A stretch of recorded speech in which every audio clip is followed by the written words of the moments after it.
আমার রুমে পাঠাতে হবে? কি হয়েছে? কিছু না, বলো। কি হয়েছে সেটা তো বলবি।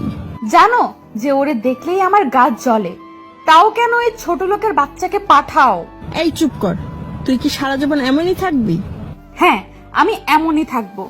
ওরে আমার সামনে আসতে না করবা বলে দিলাম। আচ্ছা শোন, যেটার জন্য ডাকলাম, বলো।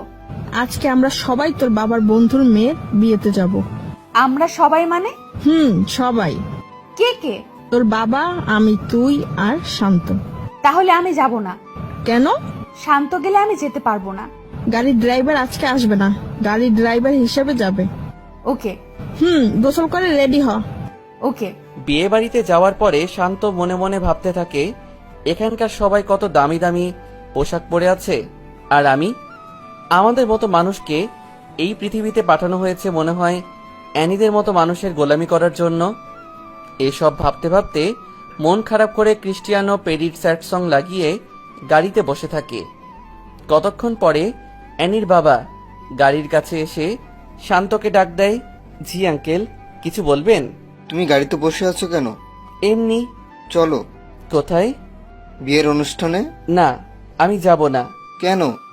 এমনি। অ্যানির ভয়ে? না আঙ্কেল। তোমার আন্টি আমাকে সবকিছু বলেছে। বাবা, সবকিছুতে একটু কষ্ট করতে হয়।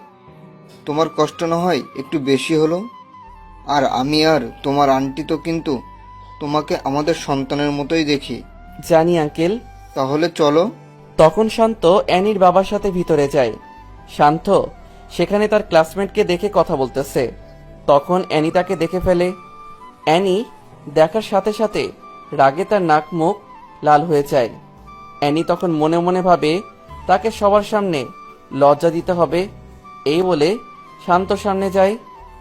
শান্ত অ্যানিকে দেখে তার ভিতর তখন হালকা ভয় কাজ করে।